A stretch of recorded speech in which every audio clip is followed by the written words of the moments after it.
Bismillahirrahmanirrahim. Assalamualaikum warahmatullahi wabarakatuh. Saudara-saudaraku, sesama kaum muslimin dimanapun berada yang dirahmati Allah Subhanahu wa Ta'ala.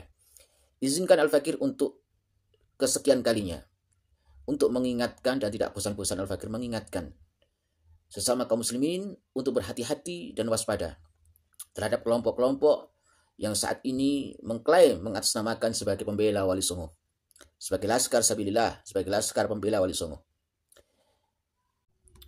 Karena kalau melihat dari perilakunya, dari apa yang dilakukan oleh mereka yang mengklaim dirinya sebagai laskar pembela Wali Songo, itu tentu saja jauh daripada ajaran-ajaran para Wali Songo. Para Wali Songo dulu datang ke Nusantara ini, yang awalnya Nusantara ini adalah sebuah negeri yang penuh dengan kemusyrikan, masih dipenuhi dengan kemusyrikan, dengan kesyirikan. Kemudian datangnya para Wali Songo ini berdakwah untuk membuat Nusantara ini menjadi negeri yang bertauhid. Dari yang belum bertauhid menjadi bertauhid. Dari yang belum kenal Allah menjadi kenal Allah.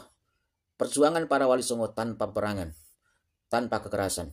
Dan berhasil menjadikan Nusantara ini menjadi negara, menjadi negeri mayoritas pemeluk agama Islam atau mayoritas Muslim.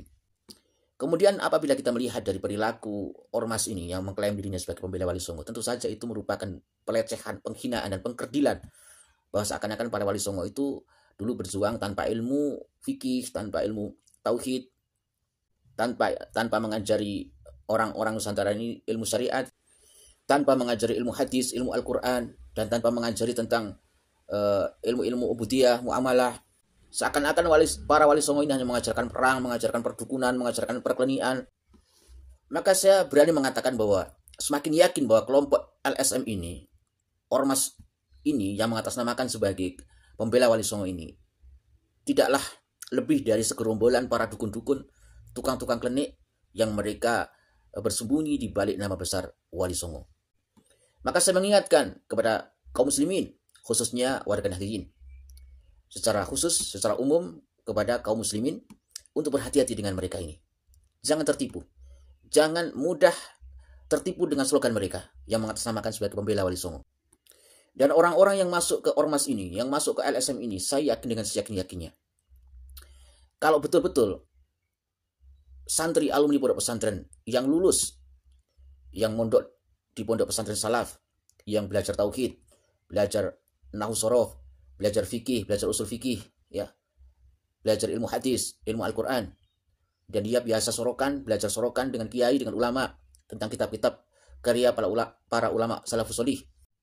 Saya yakin tidak mungkin bergabung dengan ormas semacam ini.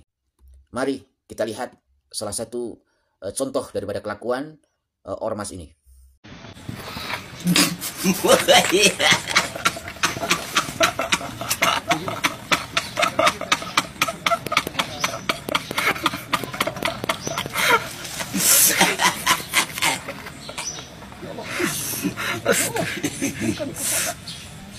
Izinkan kami ya Allah. Ya Allah, tunjukkan kekuatannya. Kekuatan sini. Kekuatan semesta. Tunjukkan. Allahu Akbar. Kasar.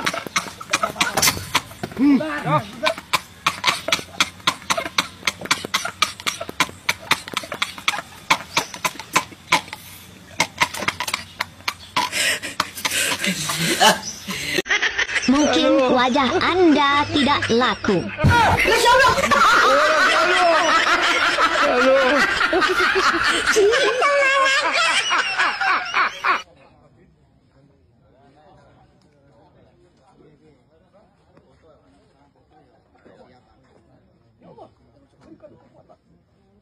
Izinkan kami ya Allah.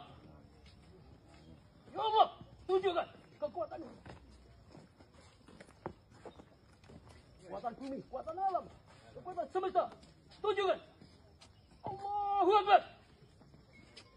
Asam. Tidak ada apa-apa lah. Bubar.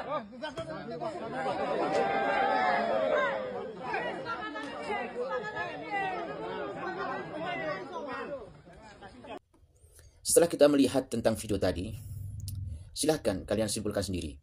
Tetapi saya, Al-Fakir, secara pribadi menilai bahwa mereka ini tidak mungkinlah santri atau yang pernah mengaji di pondok pesantren, belajar mulai dari ibtidaiyah, dari kemudian sanawiyah aliyah yang belajar tentang ilmu tauhid, belajar akidatul awam, belajar tentang ilmu nahwu, sorof, belajar tentang kitab-kitab fikih, belajar ulumul Quran, ulumul hadis, belajar tentang mustalah al hadis, kemudian perilakunya seperti mereka, atau bergabung dengan kelompok mereka. Jadi sekali lagi menurut saya Al-Fakir bahwa mereka ini, kelompok ini hanyalah para dukun-dukun, para tukang-tukang renik yang mereka memang menggunakan nama besar Wali Songo yang bersembunyi di balik kebesaran nama Wali Songo. Kalaupun masih ada alumni-alumni pondok pesantren yang alim, yang pandai membaca kitab, yang alim alamah, atau ada gus, kemudian kiai ulamanya yang benar-benar alim, kemudian menjadi bagian satu gerbong menjadi pendukung mereka, kita doakan ya, semoga saja segera mendapatkan hidayah, karena mungkin saja mereka sedang tersesat jalan. Diibaratkan ikan sedang keluar dari airnya. Kita doakan semoga mereka, para ulama-ulamanya, kiainya, gusnya, alumni-alumni pondok pesantrennya yang betul-betul alim alamah, segera kembali kepada habitatnya, kembali kepada manhaj Ahlussunnah wal Jamaah. Tidak semakin larut bergaul, apalagi menjadi bagian pendukung daripada kelompok-kelompok para begal nasab ini. Dan kalau boleh, saya untuk memberikan kritik dan saran kepada para pengurus-pengurus NU, ya, baik itu dari PBNU, mulai dari pusat, dari pengurus besar Nahdlatul Ulama, kemudian di PBNU-nya, kemudian sampai ke PCNU-nya, atau sampai ke rantingnya, cobalah kita toleh anak-anak kita, anak-anak santri yang lulusan-lulusan pondok pesantren, jangan diabaikan, beri mereka panggung agar ilmu mereka bermanfaat, agar mereka memiliki lingkungan dan berada di komunitas yang benar, tidak bergabung dengan ormas-ormas yang tentu saja jauh daripada ajaran-ajaran Ahlussunnah wal Jamaah.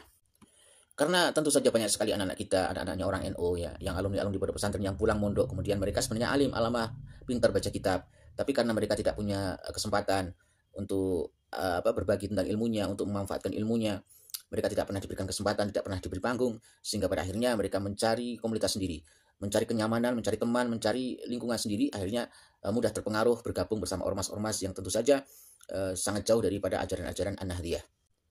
Ini hanya sekedar kritik dan juga saran. Semoga apa yang saya sampaikan ini bermanfaat. Mohon maaf atas segala kekurangan. Wallahu a'lam bishawab.